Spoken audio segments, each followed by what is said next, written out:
12 brothers built a nation. 4 of them almost destroyed it before it even began. One brother was sold into slavery by his own family. Another lost his birthright over a single night of betrayal. 2 more led a massacre so brutal that their own father cursed them on his deathbed. This is the real story behind the 12 tribes of Israel. It starts with one of the most broken families in the entire Bible. This video will answer 3 questions almost nobody asks. First, why did one man's 12 sons end up founding 12 completely different nations, instead of just staying one family? Second, why does one of the most famous tribes, Levi, not even show up on the map of Israel's tribal land? Third, what actually happened to 10 of these tribes, the so-called lost tribes, that made them vanish from history? By the end, the full picture will make sense.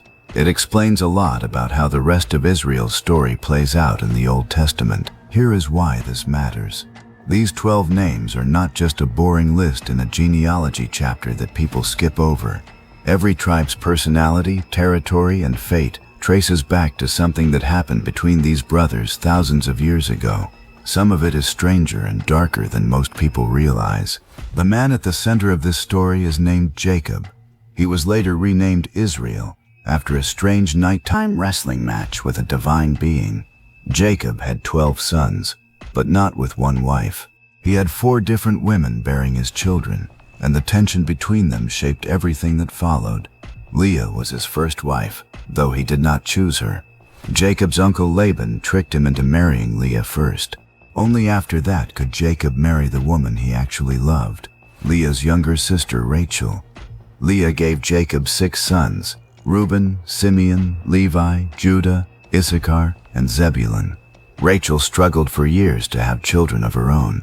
Out of frustration, she gave Jacob her servant Bilhah to bear children in her place. Bilhah had 2 sons, Dan and Naphtali. Leah's servant Zilpah did the same thing, producing 2 more sons, Gad and Asher. Finally, Rachel had 2 sons of her own, Joseph and Benjamin. That makes 12 sons from 4 different mothers, all raised under one roof, all competing hard for their father's attention. That competition turned violent fast. Reuben was the oldest son. By tradition, he should have inherited leadership of the family. Instead, he slept with his father's concubine Bilhah. In the ancient world, this was not just a personal scandal. It was close to a direct challenge to his father's authority, almost like Reuben was announcing he was already in charge. Jacob never forgot it. Years later, on his deathbed, Jacob stripped Reuben of his birthright as punishment. He told Reuben he would no longer excel among his brothers. The oldest son of Israel lost everything over one choice. Simeon and Levi, the next 2 brothers, did something even more disturbing. Their sister Dinah was assaulted by a local prince named Shechem. Instead of letting their father handle it, Simeon and Levi came up with a trap. They convinced the entire town to agree to circumcision as a condition for peace. Then, while the men of the town were recovering and defenseless, Simeon and Levi attacked and killed all of them. Jacob was horrified, not comforted. On his deathbed, he cursed their anger as fierce and cruel. He predicted their descendants would be scattered among the other tribes, instead of given one unified homeland. That curse came true in a strange way. Levi's descendants became the priestly class of Israel, the ones who ran the temple. They were deliberately given no tribal land of their own. Instead, they were placed in scattered cities across the other tribes' territory. A curse turned into their entire national role. Judah, the 4th son, is where things get even messier before they finally turn around. Judah's own daughter-in-law, a woman named Tamar, was denied the husband she was legally promised after 2 of Judah's sons died young. So Tamar disguised herself and tricked Judah into fathering a child with her, just to preserve her place in the family. When Judah found out what happened, he admitted that Tamar had acted more righteously than he had. That child, born through scandal and deception, became an ancestor in the line that eventually led to King David.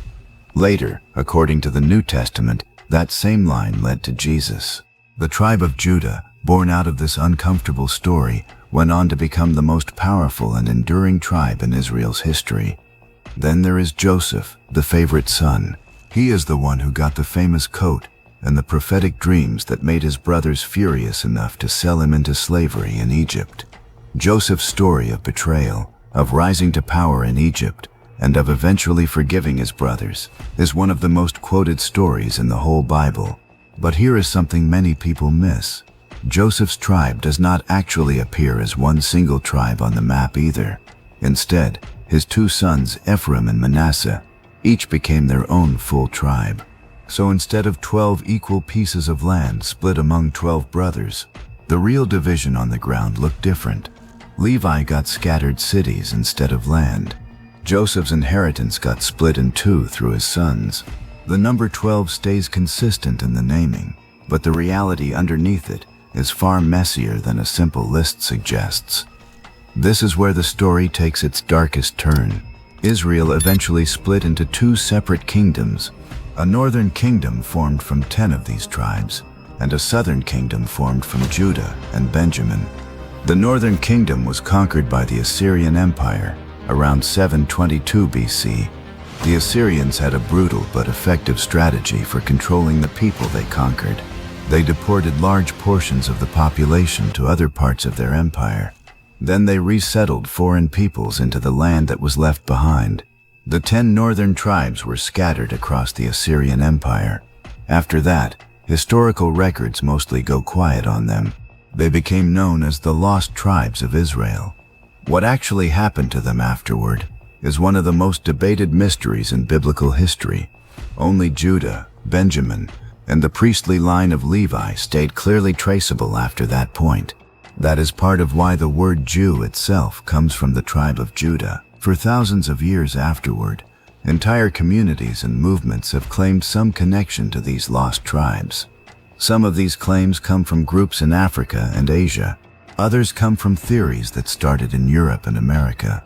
Serious historians stay cautious about most of these claims. Solid evidence linking any modern group directly to the 10 lost tribes is extremely hard to find. But the mystery itself has never fully gone away. Scholars, archaeologists, and religious communities still debate it today. Here is something most retellings of this story leave out completely. The tribal blessings Jacob gave his sons before he died were not just sentimental last words. They read more like predictions. Later Israelite history matched them with uncomfortable accuracy. Judah was blessed with the image of a lion. Jacob told him the scepter, a symbol of kingship, would not depart from his line.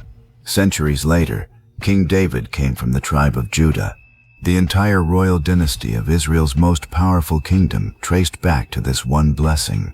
Meanwhile, Reuben, Simeon, and Levi were denied any comparable promise. That matched exactly with the punishments predicted for their earlier actions.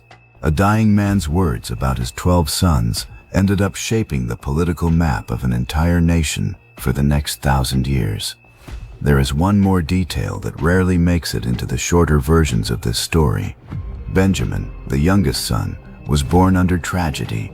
Rachel died giving birth to him on the road. With her last breath, she named him Ben-Oni, a name that meant son of her sorrow. Jacob quietly renamed him Benjamin instead. That name meant son of the right hand.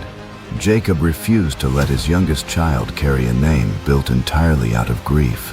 Centuries later, Israel's first king, Saul, came from this same small tribe. A name changed out of love, given to a grieving newborn, ended up attached to the first throne in Israel's history. So here is the full picture. 12 brothers, born into a household full of rivalry, jealousy, and 4 competing mothers, became the foundation of an entire nation. Their personal failures and choices, not just their birth order, decided who got land, who got priesthood, who got kingship, and who eventually disappeared from history altogether. The tribe that should have led, Reuben, lost everything to scandal. The tribe that committed a massacre, Levi, ended up running the temple instead of ruling territory. The tribe born from deception, Judah, produced Israel's greatest kings, and 10 of these tribes walked into history and never fully walked back out. leaving behind a mystery that has outlasted the ancient world that created it. Nobody agrees on where the lost tribes ended up. That question is still open today. If you enjoyed this video, make sure to subscribe to see more content like this and turn on the notification bell. Also comment what you think below.